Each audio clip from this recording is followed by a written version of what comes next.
What did I just fucking listen to? That is ridiculous. That was one of our first live reactions to JID's new album, God Does Like Ugly. Listen, 2025 has been absolutely stacked for Album of the Year contenders, especially in the month of July. We got Clipse. We ended up getting Freddie Gibbs and The Alchemist with Alfredo.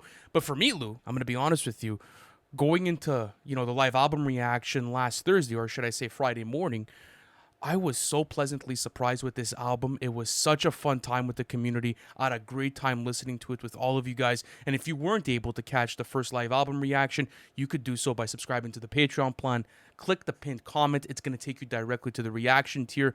Baloo, it's been stacked. It's been wonderful to get all of these albums. And with JID, I was expecting something that was on par with the Forever Story, with DC2, with the Never Story.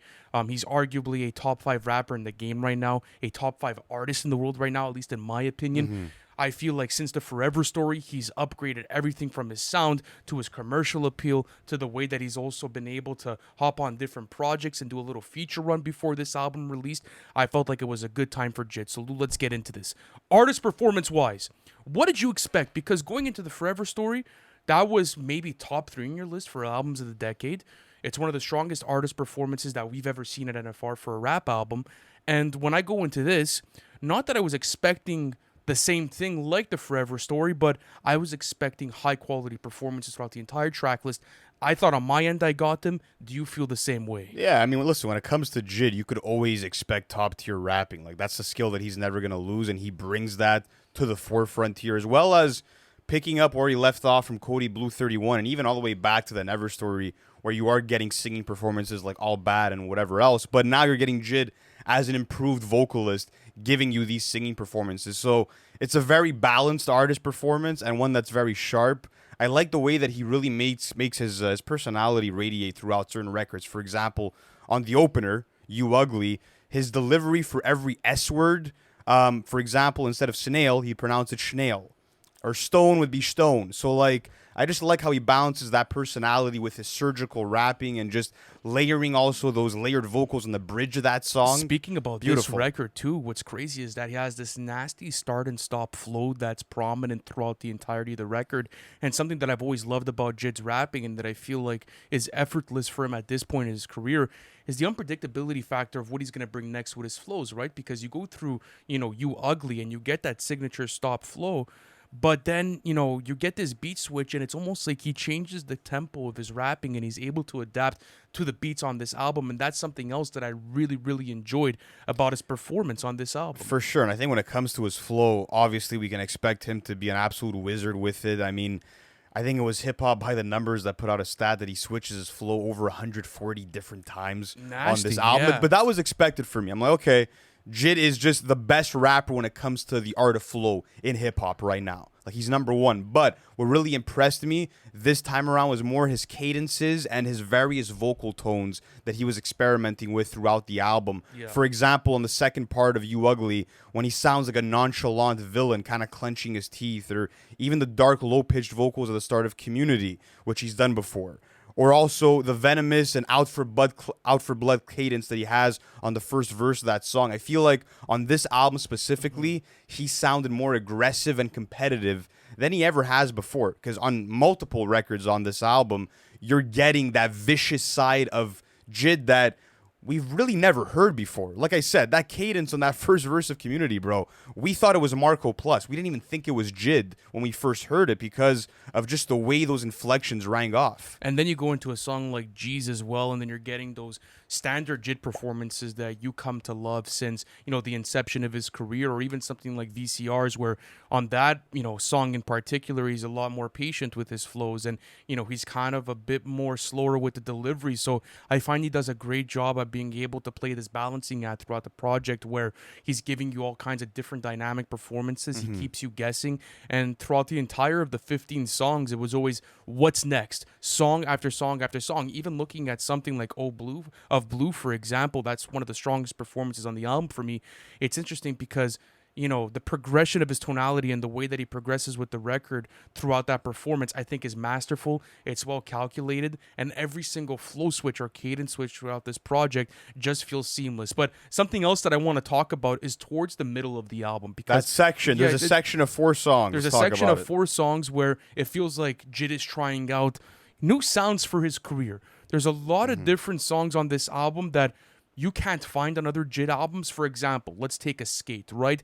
This is an Atlanta-based, Miami-based inspired song, and you get JID in more of this playful, fun, melodic sort of bag. So how do you like those types of performances from him, especially in the middle part of this album? Yeah, I mean, it depends which ones we're talking about. Like, for example, I feel like his best singing performance within that stretch probably came on Wholeheartedly, where his Amazing vocals are performance. nice, they're understated, he's not trying too hard. And then on the song No Boo, he's singing in Spanish, and that kind of sounded pretty natural, even though it's not like a native tongue for JID. It felt like he adapted well to that. That being said, on other songs like Skate, I feel like it was a simple and easy verse for him. It wasn't really like notable, very forgettable JID verse, in my opinion. It fit for the vibe of the song.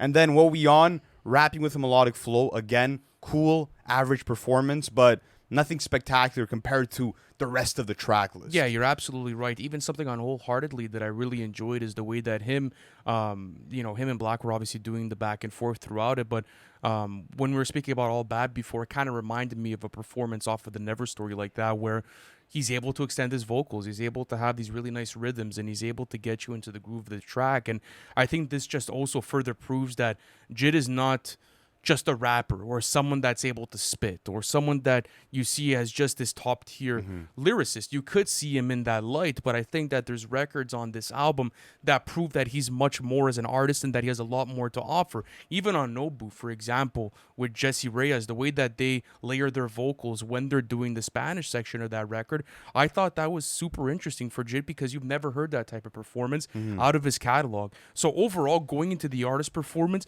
I got what I expected. I thought it was cool to get a change of pace, especially in the middle portion of this album. It took me more listens to gravitate towards those records, but even at that, if you like JID for more of his aggressive cadences coming at you with these quick flows, you have those records and those performances. You want stuff that's more playful, fun, easygoing, a bit more melodic, you have those performances as well.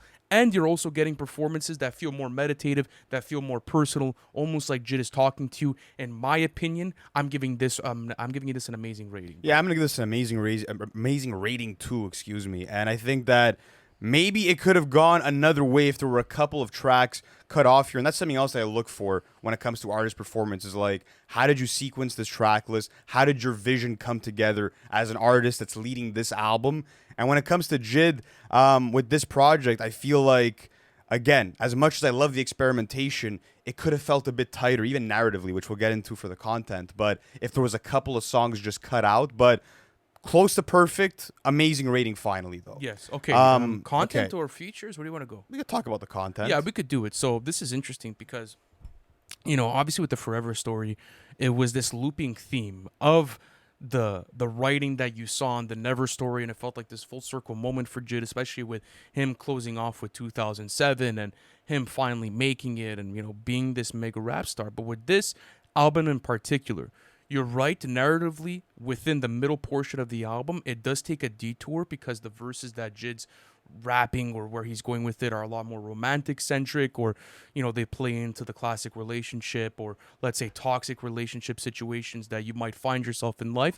But I think there's a lot of great standouts single wise. So for example, like I look at a record like Of Blue and the thematics in there are like a K word, and you look at those records alone and it's like, this is ridiculously good For writing. sure, and I think that's where JID really strives here, and what I noticed as, you could even argue as an improvement over a lot of his other albums, the fact that he really made sure to make a lot of these records concept records, which he's done before, but again, maybe not at the volume that he does here. Looking at a song, even like Geez, this might go over some people's heads, but if you really pay attention to both of those verses, the first verse, he's rapping about jacking cars with his friends, and then the storytelling becomes even more vivid by the time you get to the second verse, where he's coming back from a football game and realizes that his car ends up getting robbed itself, and they pull shit away from it. It So almost feels like a crack sandwich to a certain for sure. extent. And what's cool too is that song encapsulates so many core themes from this album, because Karma, which is obviously a core theme on the album, you hear the He K word. personifies that for sure. Yeah, he personifies on that song, but I'm saying that's even shown in G's, where it's like what you do comes back to you, where he was robbing and then got his own car robbed. And there's also just a lot of themes about just the ideas of heaven and hell and how they intersect, which we got on something like YouUgly.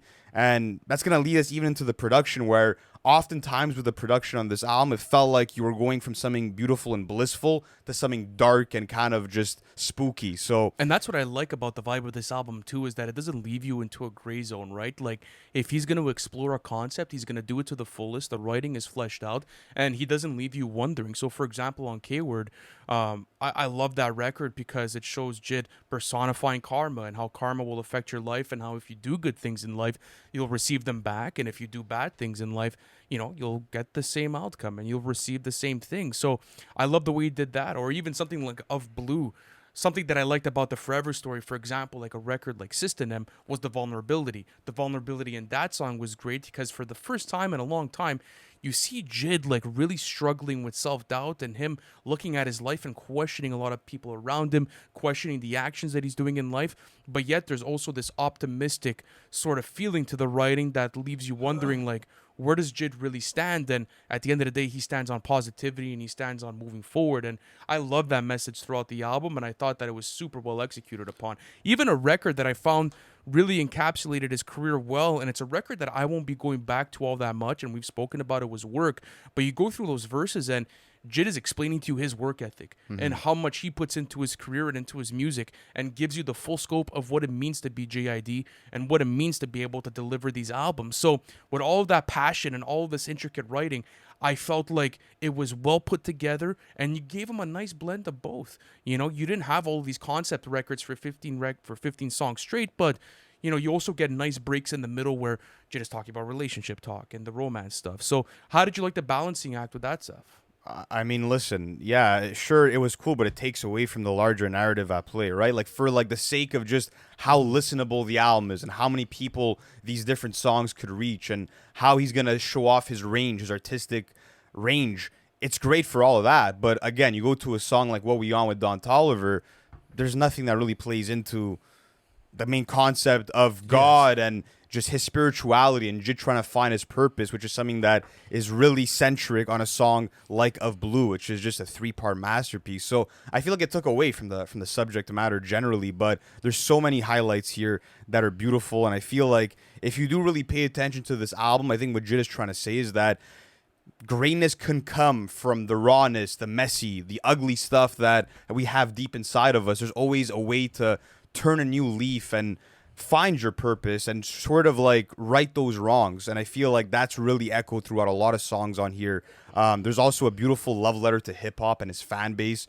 on the outro for Keeps. Yeah, that was just great. A beautiful way to show gratitude for people that are buying tickets, that are copying merch, waiting till midnight to listen to the album and getting into the anticipation. Kind of reminiscent of 2007, where he's taking you through sort of like the journey of his career in the early days of his come up. So I feel like that was a cool tie into that. But this is what's awesome about this album too, is I think you see a lot of maturity from JID, right? And when artists go through their discography and they develop these albums, and you get to learn about them, right? And you get to connect to them as a human being. And throughout the years, I've seen so much maturity in his writing. I've seen so many personal anecdotes just get fleshed out properly, and him giving you great insight on life and, how you have to treat it. And that's why I love hip hop music is, you go into these albums and you gain insight and you gain, just knowledge on how to navigate, through your own life. And I think that's what JID does so well too. With the content of the album, even the rollout of this is just the community aspect, right? Like, this album feels like he's talking to his fans and he's trying to give them the best perspective he possibly can on how to navigate life. And regardless of if you're in a poor state in your life or if you're on top of the mountain, you have to remain humble to God, and you have to be able to live your life on good terms. So I love the messages in the album. I can't wait to revisit this again, even after this recording. There's songs I'm gravitating towards, but I want to go through some punchlines. For sure, man. There's great bars in this The album. Bob the Builder line was going crazy this weekend, eh? Put a bullet in Bob the fucking Builder. Yes, you do. And no, it was just funny because like he kind of caught a stray because it was sort of like tied into the song Community, which is about like gentrification and raising the value of the housing markets in certain neighborhoods, and the white man kind of being in the forefront of that. So Bob the Builder was the perfect kind of example of the evil man standing in the way of these communities from thriving and keeping what they have. So that was fucking genius. That was really funny. Other standout bars like, yeah, Emma Stone behind the microphone, comparisons pale. Obviously Emma Stone is a bit pale. That was pretty funny. Also, I ain't killing shit because of Cole. It's because I'm cold. I like the wordplay there, and him just kind of showing his own self-confidence that he would have made it with or without the backing of any artist. What else do we have? Slick little wordplay here on Glory. Come with that red dot I'm wearing. Come de garçon. I found that was pretty cool. Then after that, little buddy got to swerving in the lane and then crashed out. It happens when you're taking the fast route. I love that bar too, because again, playing into the narrative of the album of let's slow down a bit, let's live life, and it's not a sprint, it's a marathon at the end of the day. So I like that as well. I thought the wordplay on Glory was really solid. Another one I have is hold on a second. This was on, I believe it's K-Word. Let me make sure here. But so for this bar, to understand that, you have to be a fan of the show Severance, because that's what he's playing into. And that's what I like too, is that there are a lot of like sort of if you know references that are kind of esoteric, a lot towards football and other sports as well. But this one was really cool. It is on, let me see. Yeah, this is on K-Word, and he raps this right here. So he goes, I feel something lurking, something looming. I got to stay alert and don't confuse it. I'm trying to find my purpose like I'm stuck in perpetuity. And something looming, the name of the big corporation in Severance is called Lumen. And Stuck in Perpetuity, that's the name of like the museum of the history of the company. And JID is kind of like studying his own personal history to understand himself better. Also, so that was dope. I found this on G's as well. Like, I like the interpolation that he did for Schoolboy Q on Gangsta Gangsta. The Gangsta one? Yeah, that was a nice flip. I found that flip really cool, and I like how they ended up using it as an interlude, and apparently Track Girl actually ended up putting the backing vocals on that too. So I just found that to be a great moment on the album. I thought it was super solid. Overall, I'm going to give the content an amazing rating. I think there's a lot of stuff you could find in here. Yeah, you have your outliers in the middle of the track list, but it's not necessarily going to derail the album experience. Like, there's a really deep core message at the end of this album, and if you really take time to listen to these records and you fall in love with the concepts, I think there's a ton of value to be gained from this album experience. Oh, for sure. I think that I see a lot of people saying that this album isn't really highly conceptual and that they're disappointed by that. I disagree. I think this album is very conceptual, and it's open to a lot of different interpretation. I think that what JID was trying to say is that it's never too late for salvation, that you have to embrace your imperfections and your flaws in order to really grow and become the optimal version of yourself. So I really appreciate what he had to offer here, and there's a lot that's going to go over your head on the first couple of listens, so definitely requires more listens. Let's go into the features, though, because this had a stacked feature list. Super stacked. Was super happy that it was the hidden feature list. I'm liking that more and more artists are kind of picking up on this trend, because it makes that first listen all the more enjoyable. And I like that JID didn't really go for a Travis Scott or someone that has a big name for the sake of, what that's going to do in terms of Spotify plays for showing up on the artist profile, whatever the case may be. He really chose artists that fit the songs on this album. That's something that I have to salute him for. Top tier curation, and you hear it off of YouUgly on the start of the album. Like, getting Westside Gunn to introduce the album. My bitch is ugly. Him talking about his woman being ugly, but him playing into it. I just love it, dude. And him coming in with the ad-libs and coming in with that, especially violent and ferocious energy was needed for YouUgly. And again, acts like a hype man. He also has sort of the hook on this as well, which I found pretty cool. I thought it was a great feature to open up this album. Oh, yeah, that was a really solid feature. And, I I've never heard someone sound so proud to call their bitch ugly, bro. That was beautiful. Shout out to Westside Gunn. And yeah, you're getting the usual luxury talk from him, like Fashion Week. But it doesn't matter. It's the feeling that it evokes, For right? sure. Like that's the way that it was his presence that was just welcome absolutely, for the start of the you know, album. and when that happens and you get that presence, Westside Gunn's presence, it's a present, you know, and that's the way that I see it. And I like that, like, JID's album that he would, sorry, the Westside Gunn album that JID was featured on also was centered around God with And Then You Pray For Me. So it was cool to see just... I would love to see, like, a JID mixtape curated by Westside Gunn, bro, Yes. where we could get, like, him in the mix and get, like, Uncle Al and just some crazy... Anyways. Yeah, that would be But fire. let's keep going with this. Let's go on to Community. So... This was amazing because this was a huge surprise for the community, right? Yo, they no pun intended. They slaughtered this bro, beat, this is absolutely insane. Oh, my goodness. And you know what? I love the way Marco Plus comes in here. But there is no Marco Plus. That's what I was saying at the beginning of this video, is that on first listen, we thought it was Marco Plus. But if you really listen, it's not Marco Plus. That's JID, bro. That was JID. Hold on, wait. I'm looking at this song structure right now. Are you serious? That's JID in the first verse, yeah. And wow, fucking... bro. He's still Marco's still credited on the Genius page. Wow, that's That's crazy. fucked, bro. They didn't pick up on it. I didn't fucking pick. Yeah. Dude, that flew over my head. I know. Oh, so that's what you meant in the That's artist. what I was saying, yeah. Holy That he's fuck. not on the song. Yeah, it's crazy. That's ridiculous. I know. Because when I was going through the structure this weekend to do the review, it was credited as a Marco Plus verse. But And not then only after that, it when switches you, into but JID. forget about the credits. Like when you listen to it, it does not sound like JID. That's what was so impressive to me. Is I'm like, Yes. he really tapped into a monstrous voice that we've never heard before. But yeah, speaking about clips on this song, I mean, if you're counting them since they are built together as clips, this is the best feature of 2025 without a fucking doubt. And in if my you're opinion. counting them as separate rappers, the Malice verse is probably one of the best. But I want to give Push his credit. He's rapping with a lot of passion as per usual. Ends his verse with a thought-provoking line.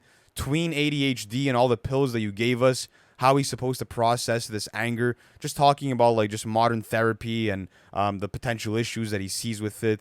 And also, this line was also crazy wordplay-wise. What's missing in my hood, I identified. Then I brought white to my hood. Shit, I gentrified. Crazy. Just the cocaine, the gentrification wordplay. Also, what I love about this is that JID's last verse before they come in, he teases their entrance, bro. Because he raps, it was after then I took my talents right up to Virginia, and ends his verse with, I could tell you what it was, but let bruh tell you what I'm missing. And then, like I said, Pusha answers with, what's missing in my hood is... So that was perfectly transition. And then the verse 3 from Malice, my ghetto's not your culture. Guys really die here. So hard to say goodbye. It's the only lullaby here. And I love Malice because he always comes in and gives you such a raw and spiritual like depiction of where he comes from. And, you know, he always plays on life and death and playing on that subtle line and the things man has to do to be able to provide for his family in these different communities, you know, and just crazy stuff. Like I love the Jack in the Box line here. This Jack in the Box shouldn't come as no surprise here. You guys rent to own, street cred gets denied here. Talking about how people... Yeah, no, keep going. Oh, I was just going to say, talking about how people would rather rent than be owners and how that kind of traps them into their own communities and how they're in this endless fucking loop of trying to find ownership in their life. You know, I found that absolutely crazy. I think what was insane about Malice's bars were just like all the references to artists and song titles. I mean, as the time goes by, it's an eye for an eye here. My guys Mobb Deep, the fittest gonna survive here.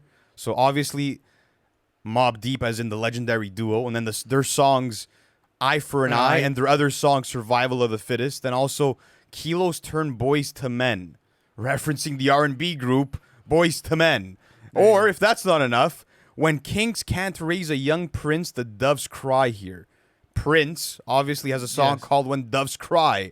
And that line actually referred to father figures not being around with their families in Section 8 housing, because if they were living there and they were capable men able to provide, they wouldn't receive the government benefits. So like all of these crazy lines and references to songs and artists, they're all playing a role into his general sort of like theme for that verse. These guys are next level. Like you could really argue that they're the best two rappers in hip hop right now for 2025. It's just a number. Insane. Age is just a number, making some of the most In their exciting 50s. movements this year in the entire hip hop industry. One of the greatest comebacks I've seen. I saw that tweet go crazy on Twitter, and I couldn't agree more. It's one of the sickest comebacks I've seen in a Ever. long time for a rapper. But let's go on to Vince Staples on VCRs. This one's so interesting because Vince is just always talking about game, and he's always giving you great perspective on life. And basically, he's talking about how you can't rewind this movie and how you kind of have to keep going. And that's what kind of gets him through life. So I love this verse from him. I thought it was a great addition. And man, I've been so down to see Vince Staples on a JID album. So like this was sort of the fandom in me being nourished, you know, where For sure. you get to finally see it happen on a JID album. Oh, he absolutely killed it. I love the fact that he really matches JID's tempo, which is a bit faster than what he's usually rapping at. Yes. So you're getting him rapping a bit faster.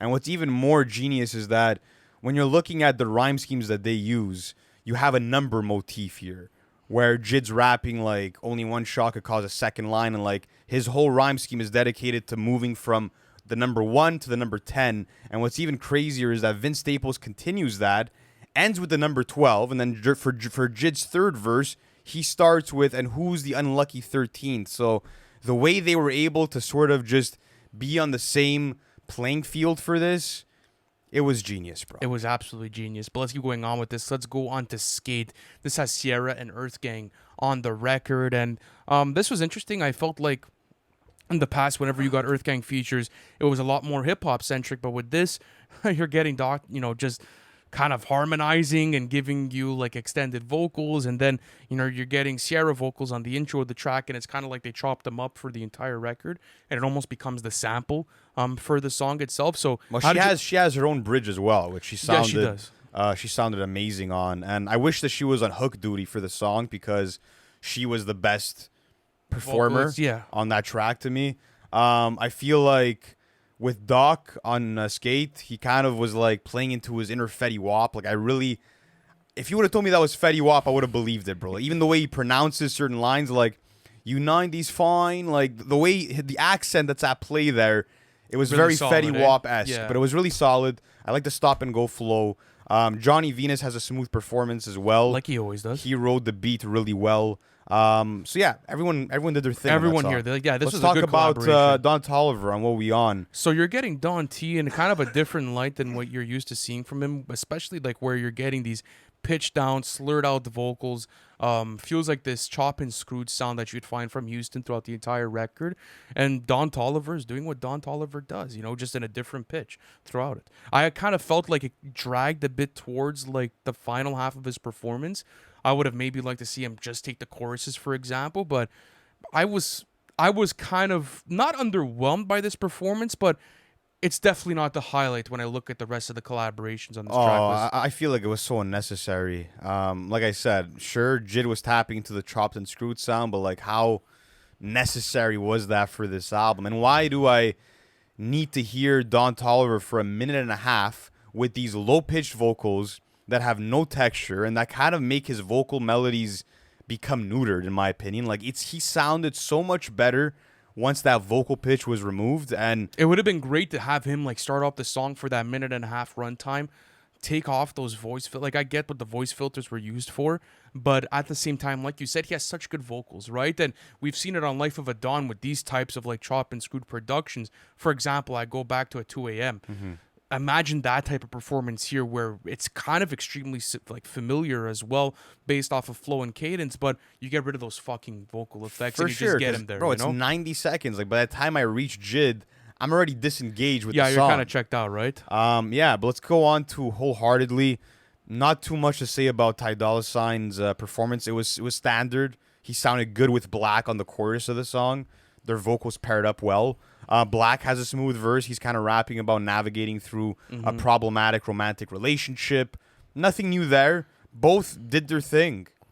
Not really too much else to add. Not much to say. Standard features. Let's go on to Jesse Reyes on No Boo. This was cool because they had back and forth on the record. I thought the chemistry was great on this. I also like her first verse. She has really nice vocals, like when she taps in and when she really gets emotional and vulnerable. And I like that, there's a sort of like not raspiness to her voice, but there's like a flair and a punch to it. It's not like this airy light vocals that you'd find from a Pink Panthers, for example. They're very brash, they're in your face, but yet they feel so beautiful and angelic. Yeah. And it feels like she has to like get something off her chest while she's delivering that first verse. So I thought that was a great collaboration. Yeah, no, vocally, it always sounds like she's kind of going against the grain and testing out different unique inflections. So her presence was cool, and I like the fact that they both played two different roles of people that were on a date and kind of like going Super back sick. and forth. It was a cool concept for that song. Next up, Baby Kia is on McAfee. I hope I pronounced that correctly.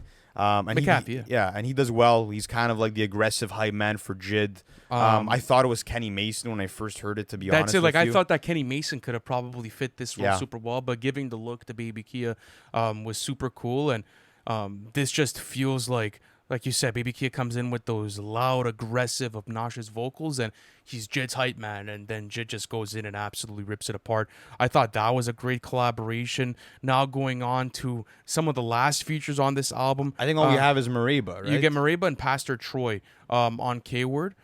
We could talk about Mariba on Of Blue. Wonderful vocals. Love the way that they're matched up with JID, especially for the chorus before the part 2.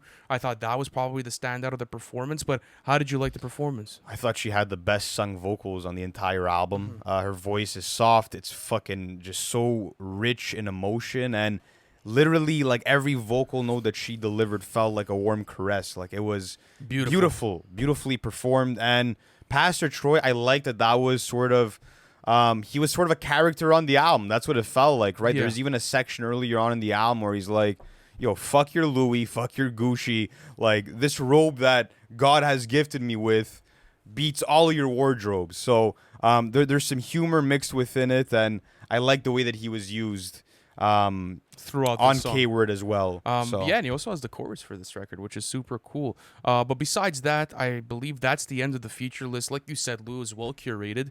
You got memorable cultural moments like here, for example, getting Vince Staples on VCRs, getting Clipse on Community.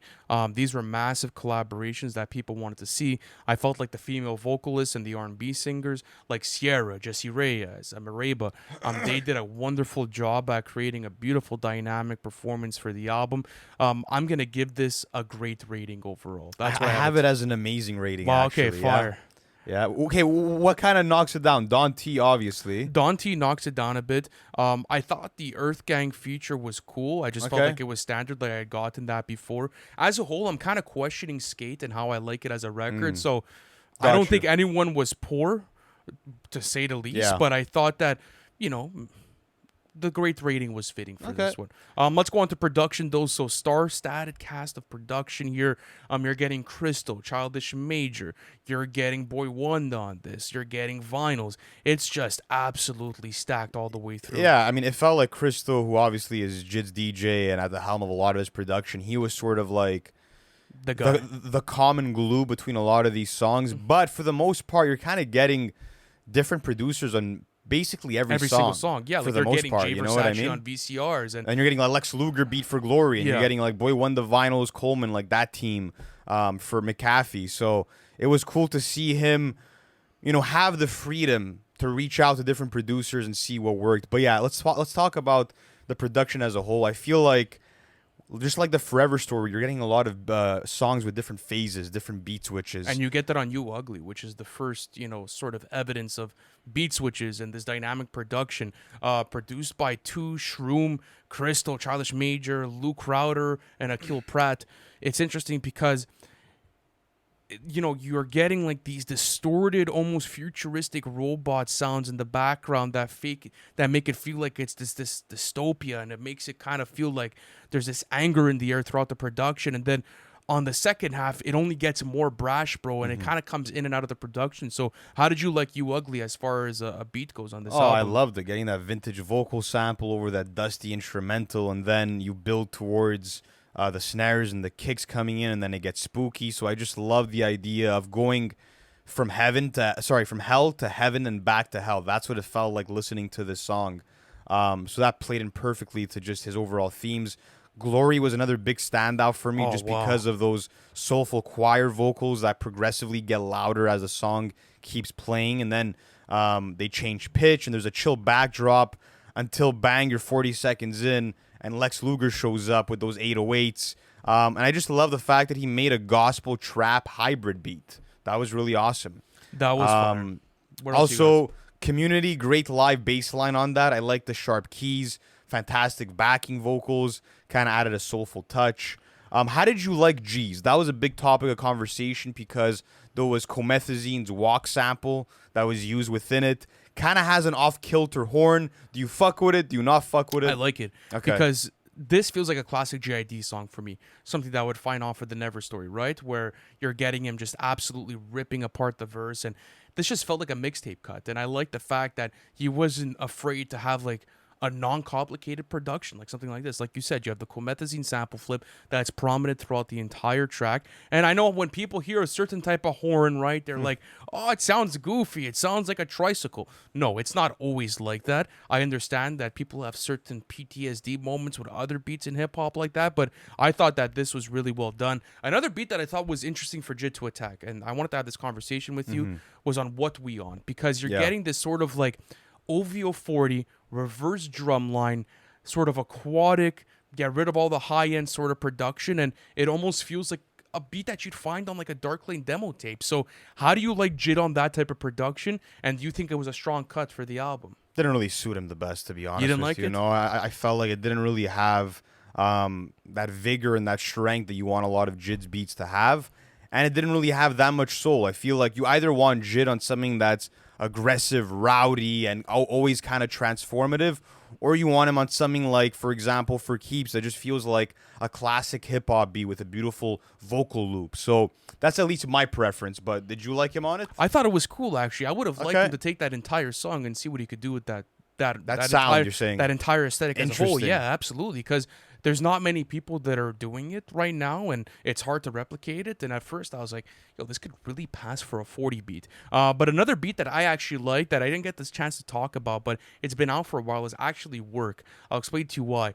I really like the drums on this record. I thought Crystal and Plus did a wonderful job at creating an explosive energy and tempo for the record. And then once you get into more of the hook section of the record, you're getting like these strained out vocals that come in and out of the record that create like this really high voltage energy for the song. And I thought that it was probably one of the most explosive beats on this Okay. entire album when I look at what I have on here. My highlight, my favorite beat on this entire thing has to be Of Blue, Oh, where we bro, it's start off with beautiful. a It's very incredible. earthy and minimalistic instrumental that's guided by like these hums and these keys and acoustic strings, but then seamlessly we get this electric guitar that gets brought in, replacing Beautiful. the acoustic guitar. You get harder percussion, and to me, this sounds like a Mac Miller beat from like the Blog era. That's something that Mac Miller would have rapped over.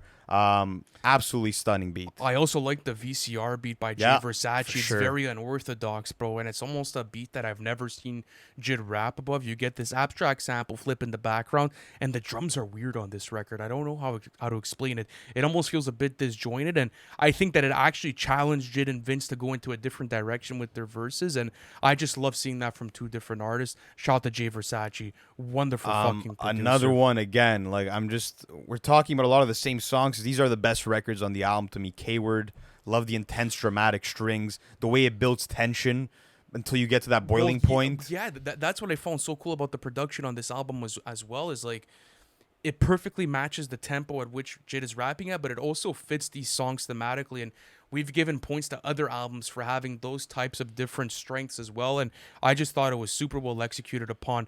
What's your final rating, though? Great. It's not an amazing rating. I gave it a And- great rating as well. Oh, you did? Okay, yeah. I no, gave it a great rating as well. I feel like we've gotten better crops of beats from JID, and I do feel like, certain sounds were thrown in for the sake of diversity, like the Atlanta bass skate. Now it's time for these Metro beats, bro. Now Yeah, it's time to it's get time- that it's out. time for the Metro it's, Boomin yeah, production. it's time for the Metro beats, you Yeah. know. But I think Crystal did a great job here.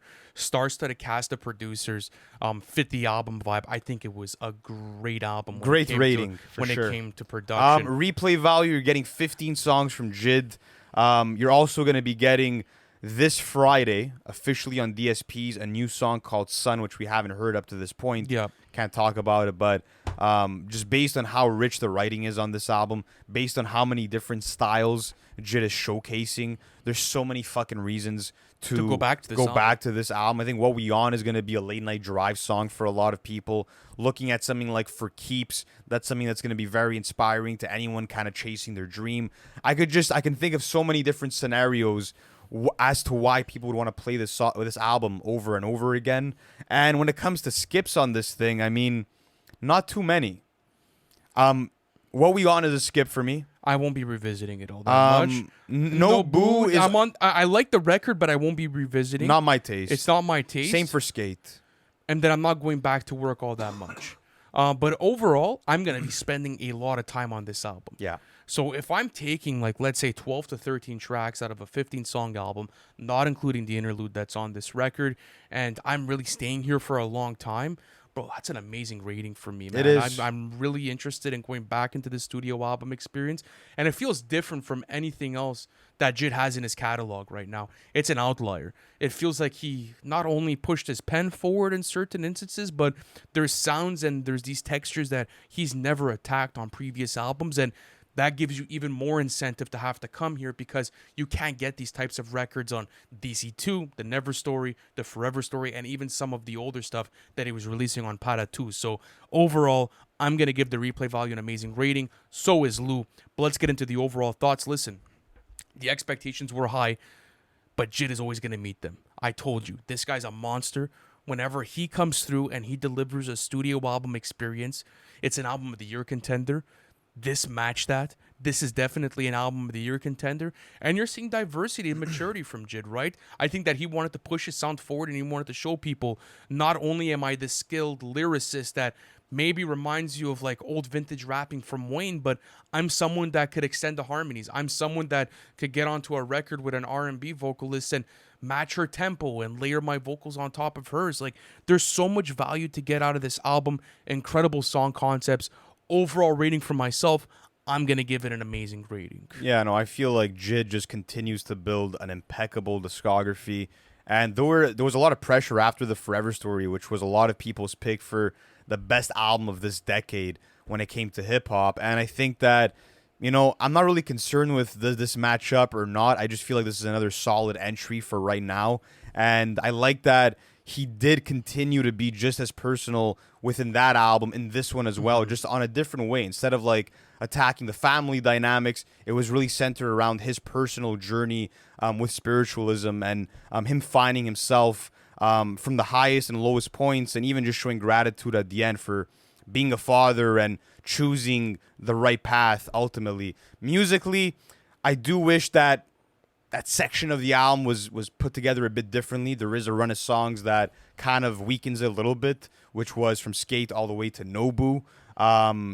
And ultimately, when it comes down to it, yeah, JID is just an all-around talent that continues to impress when it comes to singing, rapping, flows, hooks, making concept records. It's coming down to a point where if you're checking box on different skills and abilities, there's not many that he hasn't checked at this point. That's very true. The future is really bright. He seems hungrier than ever to claim the top spot. And with every album that he puts out, he's making a more and more compelling argument to getting that throne spot. This is an amazing album, and I can't wait to listen to it more. But guys, if you do want to catch our first reaction to JID's latest album, God Does Like Ugly, check out the link in the pinned comment or in our description. Thank you so much for sticking until the end, and we'll catch you in the next review. Peace.